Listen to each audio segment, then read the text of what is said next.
Shalom, berjumpa kembali di dalam pembelajaran kita kelas 8 hari ini ya. Saya Bapak Dindarto, kita akan bersama-sama belajar tentang bab 13 ya, memilih untuk bersyukur. Ya, kita sebelumnya akan berdoa terlebih dahulu. Saya akan memimpin kita di dalam doa. Bapa di dalam surga, terima kasih, kami bersyukur karena Tuhan masih memimpin menyertai kami. Tuhan, kali ini kami akan belajar tentang bagaimana kami diajar untuk senantiasa bersyukur dalam suka maupun dalam duka, khususnya di dalam masa-masa belajar secara daring, secara online selama pandemi ini Tuhan. Tuhan, walaupun kami mungkin sudah mulai jenuh, tetapi ajar kami terus untuk bersyukur hanya kepada Tuhan, karena Tuhan sudah memimpin, menyertai kami, memberikan kesehatan, kekuatan sampai detik ini. Terima kasih Tuhan Yesus, pimpin sertai pembelajaran kami dari awal pertengahan hingga akhir, dan kami serahkan semuanya untuk kemuliaan nama-Mu. Di dalam nama Yesus Kristus, Tuhan Juru Selamat yang hidup, kami berdoa dan mengucapkan syukur. Amin. Kita akan membaca terlebih dahulu firman Tuhan, ada 3 bagian, yaitu dipersiapkan Alkitabnya di rumah. Yang pertama dari kitab Perjanjian Lama, Ratapan pasal 3 ayat 17-26, lalu Habakuk pasal 3 ayat 17-19, dan Perjanjian Baru Efesus pasal 5 ayat 1 sampai dengan yang 4. Saya akan mengajak kita membaca, kalian menyimak di rumah, ya, dipersiapkan Alkitabnya. Ratapan pasal 3 ayat 17 sampai yang ke-26. Engkau menceraikan nyawaku dari kesejahteraan, aku lupa akan kebahagiaan. Sangkaku, hilang lenyaplah kemasyuranku dan harapanku kepada Tuhan. Ingatlah akan sengsaraku dan pengembaraanku, akan ipu dan racun itu. Jiwaku selalu teringat akan hal itu dan tertekan dalam diriku. Tetapi hal-hal inilah yang kuperhatikan. Oleh sebab itu aku akan berharap. Tak berkesudahan kasih setia Tuhan, tak habis-habisnya rahmat-Nya, selalu baru tiap pagi, besar kesetiaan-Mu. Tuhan adalah bagianku, kata jiwaku. Oleh sebab itu aku berharap kepada-Nya. Tuhan adalah baik bagi orang yang berharap kepada-Nya, bagi jiwa yang mencari Dia. Adalah baik menanti dengan diam pertolongan Tuhan. Demikian firman Tuhan. Kita lanjut di dalam Habakuk pasal 3 ayat 17-19. Sekalipun pohon ara tidak berbunga dan pohon anggur tidak berbuah, hasil pohon zaitun mengecewakan. Sekalipun ladang-ladang tidak menghasilkan bahan makanan, kambing domba terhalau dari kurungan, dan tidak ada lembu sapi dalam kandang. Namun aku akan bersorak-sorak di dalam Tuhan, beria-ria di dalam Allah yang menyelamatkan aku. Tuhan Allahku itu kekuatanku. Ia membuat kakiku seperti kaki rusa. Ia membiarkan aku berjejak di bukit-bukitku. Pembacaan yang terakhir di dalam Perjanjian Baru, Efesus pasal 5 ayat 1 sampai dengan 4. Sebab itu jadilah penurut-penurut Allah, seperti anak-anak yang kekasih, dan hiduplah di dalam kasih, sebagaimana Kristus Yesus juga telah mengasihi kamu dan telah menyerahkan dirinya untuk kita sebagai persembahan dan korban harum bagi Allah. Tetapi percabulan dan rupa-rupa kecemaran atau keserakaan disebut saja pun jangan di antara kamu, sebagaimana sepatutnya bagi orang-orang kudus. Demikian juga perkataan yang kotor, yang kosong atau yang sembrono, karena hal-hal ini tidak pantas. Tetapi sebaliknya ucapkanlah syukur. Nah, tujuan atau indikator daripada bab ke-13 memilih untuk bersyukur, yang pertama adalah siswa memahami bahwa bersyukur adalah pilihan, bukan keterpaksaan. Yang kedua, siswa menunjukkan sikap hidup bersyukur. Oke, kita akan masuk di dalam pengantar. Ya, dalam pelajaran sebelumnya kita sudah memahami bahwa bersyukur bukanlah sekedar bersikap pasrah, melainkan suatu tindakan aktif. Dan pada pelajaran kali ini kita akan terus memahami bersyukur sebagai tindakan aktif tersebut, karena dikaitkan dengan pilihan untuk bersyukur dan bukan malah mengeluh. Nah, ada cerita ya tentang mengeluh ini yang nanti kita akan sama-sama baca. Tapi sebelumnya ada beberapa pertanyaan. Di rumah kalian ini pernah mengalami perasaan mengeluh enggak? Atau rasa mengeluh ini? Pasti ya, setiap kita. Nah, tentang apa? Nah, itu macam-macam. Ya, yang gampang saja dalam kondisi sudah mulai jenuh atau bosan ketika belajar, karena masa pandemi tidak bisa ke sekolah, belajarnya secara online. Nah itu kan bosen ya, jenuh, hanya begitu-begitu terus ya, pulsanya habis ya, nggak bisa bebas istilahnya ya, banyak lah ya. Lalu ketika kamu berkeluh kesah tersebut, kepada siapa kamu sampaikan keluh kesahmu itu? Yaitu kepada siapa? Ya, kepada orang tua mungkin bisa, kepada teman, sahabatmu, atau kepada guru. Lalu apa reaksi orang tersebut ketika mendengar keluhanmu? Ya, reaksi mereka ya bilang ya, wah aku juga sama ini, atau wah sabar ya, tunggu Tuhan pasti akan menjawab setiap doa atau keluhan-keluhan dari apa yang kita keluhkan itu. Oke, itu mungkin yang bisa kamu coba jawab sendiri nantinya di dalam beberapa pertanyaan tadi. Ada sebuah cerita yang kita simak dari cerita ini. Ada seorang ibu yang setiap hari terus mengeluh karena rumahnya terlalu kecil. Ia memiliki 3 orang anak yang tidak mempunyai kamar. Tidur pun bertumpukan, belajar juga harus bergantian. Lalu ia menemui pendetanya dan mengeluh keadaannya. Tuhan kok tidak peduli ya dengan keluarga kami Pak Pendeta? Padahal kurang apa saya dan suami ini? Bekerja keras sudah, berdoa dan berpuasa juga sudah. Tetapi hidup kami ya begini-begini saja. Kami mesti bagaimana lagi Pak Pendeta? Pendeta itu menjawab, saya punya cara untuk mengatasinya asal ibu mau mengikuti semua kata-kata saya. Saya janji Pak Pendeta, pokoknya asal kami bisa menarik nafas lega. Gini ibu, ajaklah para keponakan dan sepupu ibu menginap di rumah ibu. Minggu depan ibu datang lagi ya, kemari ke sini ya. Walau heran, ibu itu mengikuti kata Pak Pendeta. Dia pulang lalu mengajak para ponakan dan saudara sepupunya menginap di rumahnya. Seminggu kemudian ia datang kembali ke pendetanya. Waduh Pak Pendeta, rumah kami tambah sumpek dan sempit. Tobat saya tobat. Bagaimana ini Pak Pendeta? Keluhnya pula ya. Ibu masih mengikuti kata-kata saya? Tanya Pak Pendeta. Tentu Pak Pendeta. Pokoknya asal kami bisa menarik nafas lega deh. Begini Bu, ibu kan masih memiliki beberapa ekor kambing dan ayam bukan? Nah, ibu coba bawa binatang-binatang tersebut masuk ke rumah ibu.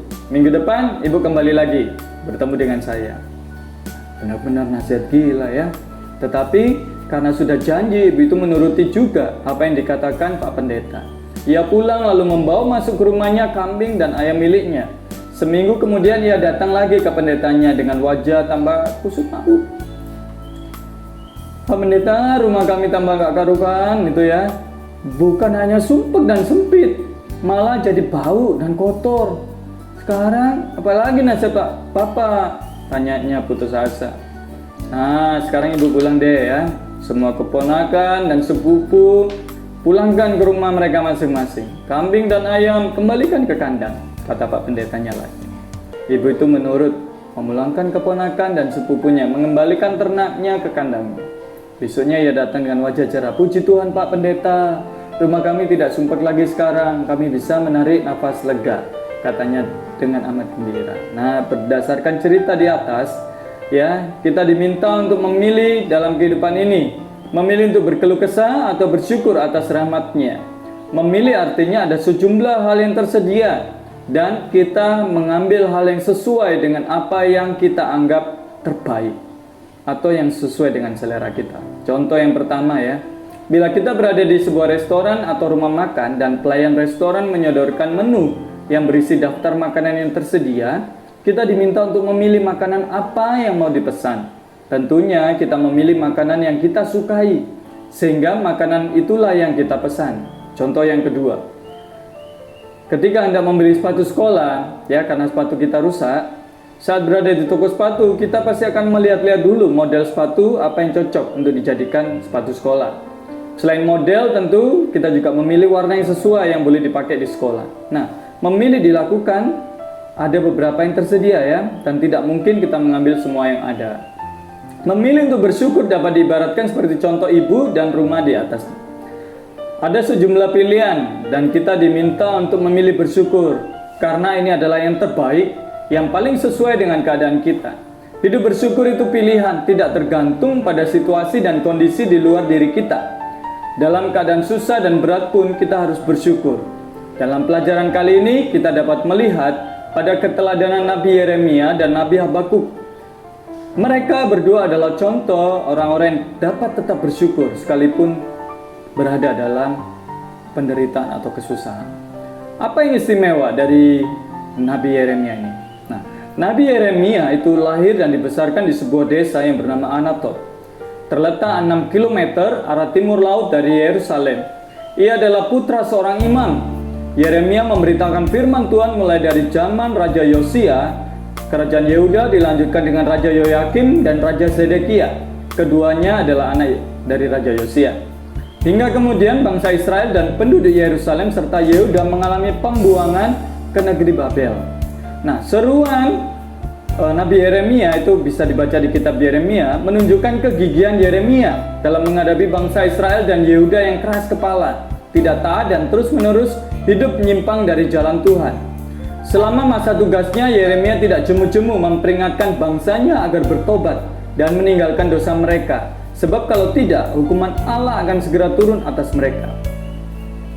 Akan tetapi, tidak satupun perkataan Yeremia yang didengarkan oleh mereka. Bahkan, mereka justru berulang kali melakukan penghinaan terhadap Yeremia.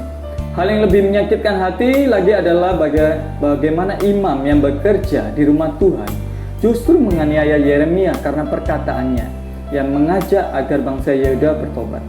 Bisa dibaca di dalam Yeremia pasal 20 ya. Nah, tidak ada yang lebih menyakitkan selain ketika kebaikan tidak diterima dengan sukacita, tetapi justru dibalas dengan keburukan. Begitu yang dialami oleh Yeremia dari bangsanya. Bahkan begitu beratnya penderitaan Yeremia sampai-sampai ia pun berkata demikian. Sangkaku hilang, lenyaplah kemasyuranku dan harapanku kepada Tuhan. Itu Ratapan pasal 3 ayat 18 tadi. Akan tetapi, apakah kemudian Yeremia terus meratapi hidupnya dan menyesali dirinya? Oh, tentu tidak ya. Ia mengalihkan perhatiannya dari kesusahan dan derita yang dialaminya kepada kasih dan karunia Allah yang sudah memanggil dia. Katanya, tetapi hal-hal inilah yang kuperhatikan. Oleh sebab itu aku berharap tak berkesudahan kasih setia Tuhan, tak habis-habisnya rahmatnya, selalu baru tiap pagi, besar setiamu. Ratapan 3, 21-23 yang ada lagunya ya. Selalu baru setiap pagi, baru setiap pagi, besar setiamu Tuhan, besar setiamu. Itu lagu yang sangat lama tapi sangat indah lagu itu ya. Karena itu Yeremia pun tetap dapat bersyukur. Artinya Yeremia melihat kepada Tuhan dan kuasanya yang memampukan Yeremia selaku nabi untuk tetap berkarya bagi Tuhan. Nah, keteladanan yang sama bisa kita lihat juga di dalam Nabi Habakuk. Habakuk menjadi nabi pada zaman Raja Yoyakim, ya, tahun 608 sebelum Masehi sampai dengan 597 sebelum Masehi. Raja Yoyakim adalah seorang raja yang jahat. Karena itu Tuhan tidak berkenan kepadanya. Ia menjadi penyebab bangsanya terjerumus ke dalam jurang kehancuran. Bisa dibaca di dalam 2 Raja-Raja pasal 23 sampai pasal 24 ya. Dan juga di dalam Yeremia pasal 22. Habakuk hidup dalam keprihatinan karena bangsanya, yaitu bangsa Yehuda, tidak hidup dalam kebenaran. Sebaliknya, kelakuan mereka penuh dengan kejahatan, ketidakadilan, pemberontakan, dan berbagai pelanggaran hukum lainnya. Telah berulang kali mereka diminta untuk bertobat dan meninggalkan dosa-dosa mereka, tetapi mereka tidak menghiraukannya. Akan tetapi, Habakuk tidak lantas menjadi putus asa atau kehilangan sukacita. Imannya kepada Tuhan tidak goyah, dan ia juga tetap bisa menyatakan rasa syukur. Katanya di dalam kitab, sekalipun pohon ara tidak berbunga, pohon anggur tidak berbuah, hasil pohon zaitun mengecewakan, sekalipun ladang-ladang tidak menghasilkan bahan makanan, kambing domba terhalau dari kurungan dan tidak ada lembu sapi dalam kandang, namun aku akan bersorak-sorak di dalam Tuhan, beria-ria di dalam Allah yang menyelamatkan aku. Allah Tuhanku itu kekuatanku, Ia membuat kakiku seperti kaki rusa.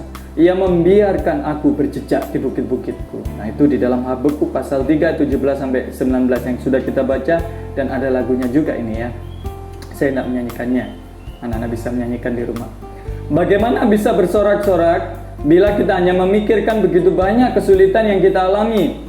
Perhatikan bahwa yang dilakukan oleh Nabi Habakuk adalah bersorak-sorak di dalam Tuhan, karena Tuhan adalah sumber kekuatan Habakuk dan juga sumber kekuatan kita semua. Banyak hal yang dapat kita pelajari dari Nabi Habakuk dan Yeremia, sehingga mereka bisa tetap bersyukur walaupun hidup mereka susah. Beberapa hal berikut ini dapat kita terapkan dalam kehidupan sehari-hari. Yang pertama, fokuskan pikiran kita pada kasih karunia Tuhan. Seberat apapun hidup kita, akan selalu ada hal-hal yang patut kita syukuri. Kita dapat bangun dan menghirup udara segar dan tubuh yang sehat. Kita masih dapat bersekolah dan menikmati berbagai fasilitas pendidikan walaupun di rumah saja ya. Kita juga masih dapat menikmati makanan dan minuman bersama keluarga. Bandingkan dengan mereka yang sama sekali tidak bisa menikmati apa yang kita nikmati. Seperti yang dikatakan seorang dari anak hamba Tuhan. Aku mengeluh karena sepatuku hanya satu, sampai aku bertemu dengan orang yang tidak mempunyai kaki. Nah, cobalah hitung hal-hal baik dalam hidup kita. Pasti tidak terhitung banyaknya, karena seperti Nabi Yeremia kita bisa nyatakan, tak habis-habisnya rahmat Tuhan selalu baru tiap pagi. Yang kedua, jangan mengeluh.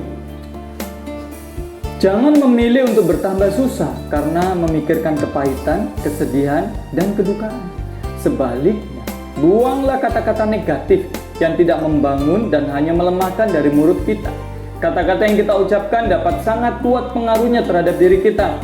Kata-kata positif akan membuat hati kita terang dan senang, sedangkan kata-kata negatif akan membuat hati kita muram dan sendu. Suasana hati yang terang atau hati yang suram akan berdampak dalam perilaku dan reaksi-reaksi kita. Habakuk dan Yeremia di tengah segala kesusahan dan penderitaannya tetap dapat memuji Tuhan, sama seperti Habakuk. Sekalipun pohon ara tidak berbunga, pohon anggur tidak berbuah, hasil pohon zaitun mengecewakan, namun aku akan bersorak-sorak di dalam Tuhan. Dengan kata lain, sekalipun kita atau Habakuk mewakili mengalami kesusahan dan kekecewaan, tetapi kita tidak mengeluh. Kita tetap bergembira. Oke, bisa ya? Yang ketiga, lakukan hal-hal yang baik dan berguna untuk orang lain. Ketika kesusahan dan masalah kita alami, biasanya kita cenderung jadi kehilangan semangat, merasa tidak berguna, merasa diri menjadi orang paling malang dan harus dikasihi, sehingga kita menjadi semakin sulit untuk bersyukur. Nah, lakukanlah kebaikan bagi orang lain yang dapat dimulai dari hal-hal biasa ya dan sederhana. Misalnya, membantu ayah berkebun, atau menolong ibu membersihkan rumah, membuat kartu ucapan selamat ulang tahun buat teman boleh, atau mengikuti kunjungan ke panti asuhan bersama dengan teman-teman gereja. Kalau saat ini kita hanya lewat Zoom atau lewat maksudnya aplikasi atau lewat online saja. Itu bisa kalian lakukan. Pada saat kita melakukan kebaikan bagi orang lain, saat itu kita akan merasakan kegembiraan. Kita tidak lagi terpaku pada kesusahan diri sendiri karena kita tidak mengasihi diri ya. Yang keempat, buatlah catatan harian yang isinya adalah hal-hal yang kita syukuri setiap hari. Niscaya kita akan semakin melihat keajaiban Tuhan yang terus memberikan rahmat baru setiap hari. Sudah kamu lakukan di rumah? Nah, coba kamu lakukan tuh ya. Oke, kita lanjut. Kita simak di dalam cerita berikut ya. Baca kembali kisah ibu yang mengeluh tadi ya. Dan di atas sebutkan 3 hal yang bisa kamu petik dari cerita tersebut. Kalau yang saya petik dari kisah ibu tersebut, bagaimana ibu ini akhirnya dia mengeluh karena kondisi rumahnya ya. Dia mengeluh karena tidak bisa bernafas lega. Dia mengeluh karena dia sudah bekerja keras, tetapi dapatnya itu saja. Oke ya, bisa seperti itu, kalian nanti bisa lihat. Dan ketika kita melihat bagaimana ketika ibu itu berdiskusi dengan pendeta atau minta doa pendeta, minta saran Pak Pendeta, akhirnya ibu itu bagaimana? Diberikan saran dan akhirnya ternyata ketika tambah sesak rumahnya dengan keponakan yang datang, dengan saudara sepupu, ditambah lagi dengan binatang masuk, tambah sesak, tambah bau, tambah kotor.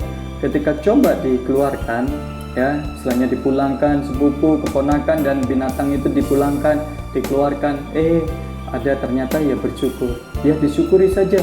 di dalam kondisi yang ada. Nah, itu bagaimana kita terus mengucap syukur, ya, bukan kita terus menggerutu, mengeluh. Nah, itu nanti yang selainnya kamu bisa menulis, ya, bisa kamu kombinasikan dengan jawaban Bapak dengan jawabanmu. Oke, yang kedua, bacalah puisi di bawah ini dan ceritakan apa yang kamu dapatkan dari puisi yang akan saya baca. Lalu bagikan dengan teman-teman. Hari ini sebelum kamu mengeluh tentang rasa dari makananmu, pikirkan tentang seseorang yang tidak punya apapun untuk dimakan. Sebelum kamu mengeluh tidak punya apa-apa, pikirkan tentang seseorang yang harus tidur di emperan. Sebelum kamu mengeluh bahwa kamu buruk, pikirkan tentang seseorang yang berada pada tingkat yang terburuk di dalam hidupnya. Hari ini, sebelum kamu mengeluh tentang hidupmu, pikirkan tentang seseorang yang meninggal terlalu cepat. Sebelum kamu mengeluh tentang orang tuamu, pikirkan tentang seseorang yang kehilangan ayah dan ibunya. Sebelum kamu mengeluh tentang rumahmu yang kecil dan tidak mewah, pikirkan tentang orang-orang yang belum pernah memiliki rumah. Dan di saat kamu lelah dan mengeluh tentang tugas-tugas sekolahmu di sekolah, pikirkan tentang anak-anak lain yang putus sekolah dan tidak dapat mengenyam pendidikan karena kekurangan biaya. Dan ketika kamu sedang bersedih dan hidupmu dalam kesusahan, tersenyum dan mengucap syukurlah kepada Tuhan bahwa kamu masih diberi kehidupan. Nah, kamu coba bagikan dari puisi ini apa yang kamu dapatkan. Jadi sebelum kita bertindak, kita harus berpikir dan kita jangan bandingkan dengan hal yang di atas atau yang di atas kita, tetapi kita coba lihat yang di bawah. Bagaimana sih kondisi yang ada di bawah dalam pengertian orang-orang yang tidak memiliki kehidupan yang baik, ya, mereka tidak punya rumah, mereka tidak bisa sekolah, mereka terbatas di dalam kehidupannya.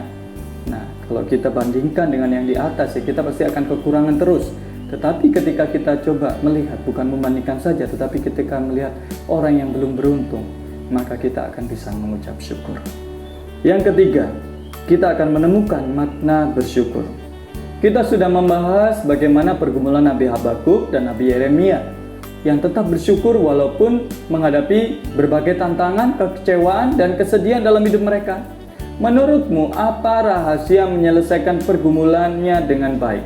Nah, lalu tuliskan di bawah ini. Bapak akan bantu, yaitu rahasianya. Mereka tetap melihat kasih karunia Tuhan. Mereka tetap berada dalam panggilan Tuhan, yaitu mereka menjadi seorang nabi yang dipanggil untuk memberitakan pesan Tuhan kepada bangsanya. Walaupun bangsanya itu tegar tengkuk, bangsanya keras kepala, ya, tetap jahat, menolak, tetapi Nabi Yeremia dan Nabi Habakuk tetap taat kepada Tuhan. Nah, itu kunci daripada kita bersyukur dan tetap melihat kasih karunia Tuhan. Oke, kita lihat kutipan, ya, yang keempat ini berasal dari Anne Frank, seorang gadis Yahudi yang menyembunyikan diri di dalam sebuah rumah agar tidak tertangkap, ya, oleh pasukan Nazi. Anne Frank meninggal pada usia muda, usia 14 tahun. Tetapi dalam catatan hariannya yang ditemukan setelah ia meninggal, tidak ada kata keluhan tentang nasibnya yang malang. Malahan bukunya ini menimbulkan semangat hidup kepada banyak orang yang menderita karena penyakit dan berbagai kesusahan hidup lainnya. Ini saya bacakan dalam bahasa Inggris, Bapak tidak pintar bahasa Inggris, ya. Tulisan Anne Frank. I don't think of all the misery, but of the glory of the remains. Go outside into the field, nature and the sun. Go out and seek happiness in yourself and in God. Think of the beauty that again and again discharges itself within and without you and be happy. Nah, kini tulis, ya, dengan kata-katamu sendiri kalimat-kalimat penuh semangat seperti yang bisa kita lihat baik tulisan yang di atas maupun tulisan-tulisan yang lain. Bagikan tulisanmu itu kepada teman-teman atau orang-orang yang ingat agar kita selalu mengucap syukur. Misalkan apa? Oh, saya tetap bersyukur Tuhan walaupun dalam kondisi saya yang susah, menderita, tetapi saya masih melihat Tuhan menyertai saya. Allah Immanuel. Di dalam masa Natal kita melihat Tuhan sudah datang ke dalam dunia lahir menebus dosa kita. Itu penuh ucapan syukur. 5. Mengatasi hambatan untuk bersyukur. Oke, bagaimana kamu dapat hidup bersyukur? Nah, sebutkan hal-hal baik di dalam hidupmu yang selama ini jarang kita sadari, sehingga jarang pula disyukuri. Ya, misalnya setiap hari kita tanpa bersusah payah sudah tersedia makanan di meja makan misalkan. Ya, itu contohnya. Nah, hal-hal yang lain seperti itu. Misalkan, kamu masih bisa punya kamar, ya. Kamu bisa bangun, tidur, bisa punya HP, ya. Komunikasi, masih ada data atau wifi di rumah. Nah, seperti itu kan hal yang kita masih bisa bersyukur. Tanpa bersusah payah kita tinggal bangun aja dan kita sudah menikmati semuanya. Oke, apakah betul kamu sudah mempraktikkan sikap bersyukur dalam hidupmu sehari-hari? Nah, betul apa tidak? Nah, sudah bersyukur belum hari ini? Sudah ya pastinya ya. Apa saja yang kita dapat lakukan untuk mengatasi hambatan bersyukur? Tuliskan di dalam bukumu ya, atau di dalam laptop kamu ketik. Nah, sudah praktekkan, sudah bagus ya. Hambatannya apa? Kadang-kadang kita bandingkan dengan orang lain, kita tidak bisa bersyukur. Teman saya punya apa yang lebih canggih daripada saya. Saya tidak bisa bersyukur. Jangan. Yang penting kita bisa menggunakan HP itu secara maksimal. Itu lebih penting ya, daripada kita memiliki HP yang mahal-mahal tetapi tidak bisa digunakan maksimal. Itu contohnya. Jadi jangan bandingkan lah ya, kadang itu menjadi hambatan bagi kita. Oke, yang keenam, mengekspresikan rasa bersyukur. Kini ekspresikanlah rasa syukurmu melalui berbagai cara yang kamu sukai. Bisa berupa doa, cerita, kesaksian ya, puisi, tarian yang suka menari, gambar atau nyanyian dan sebagainya. Jangan lupa perhatikan hasilnya kepada orang tua, guru dan teman-teman. Nah, itu bisa kamu lakukan juga. Bisa dengan pujian kayak tadi ya. Kasih Tuhan tak berkesudahan, ya. Selalu baru setiap pagi, besar setiamu Tuhan, besar setiamu. Nah, seperti itu. Kamu bisa ekspresikan tentang ucapan syukur. Kasih Tuhan tidak pernah berkesudahan di dalam hidup kita. Kita sampai di dalam akhir pembelajaran ini, saya akan merangkum. Hidup bersyukur tidak tergantung pada situasi dan kondisi di luar diri kita. Dalam keadaan susah dan berat pun, sebetulnya kita dapat memilih untuk bersyukur. Nabi Habakuk, Nabi Yeremia adalah contoh orang yang dapat tetap bersyukur walaupun mereka mengalami kesusahan. Mereka tidak patah semangat dan mengeluh dalam penderitaan. 4 hal yang dapat kita lakukan untuk belajar selalu bersyukur, bahkan dalam hidup yang berat sekalipun. Yang pertama, fokuskan pikiran pada kasih dan karunia Tuhan. Lihat sekeliling kita, selalu ada hal yang bisa kita syukuri. Yang kedua, jangan mengeluh. Buanglah kata-kata negatif dari mulutmu. Sebaliknya, ucapkan kata-kata positif dan membangun semangat. Kata-kata yang kita ucapkan itu besar sekali pengaruhnya pada diri kita. Yang ketiga, lakukan hal-hal yang baik dan berguna bagi orang lain. Ketika masalah dan kesusahan datang, jangan pasif. Ya, jangan biarkan diri kita jatuh pada sikap ya mengasihi diri sendiri ya. Ketika kita berbuat kebaikan kepada orang lain, kita bisa merasakan sukacita atau kegembiraan. Yang keempat, membuat catatan harian tentang hal-hal yang kita syukuri dari hari ke hari. Nah, itu tips, itu bagaimana 4 hal yang kita bisa lakukan supaya kita dapat senantiasa bersyukur. Oke, kita akan evaluasi kerjakan kegiatan 5 dan 6 ya. Kegiatan 5 dan 6 itu sungguh-sungguh bahas bersama dengan temanmu untuk menemukan kebersamaan tentang pendapat arti bersyukur. Nah, kita akan berdoa. Saya akan tutup di dalam doa. Allah sumber segala rahmat dan kehidupan, kami menaikkan syukur ke dalam hadirat-Mu, karena Engkau tetap memelihara kami dengan baik dan mencukupi kebutuhan kami.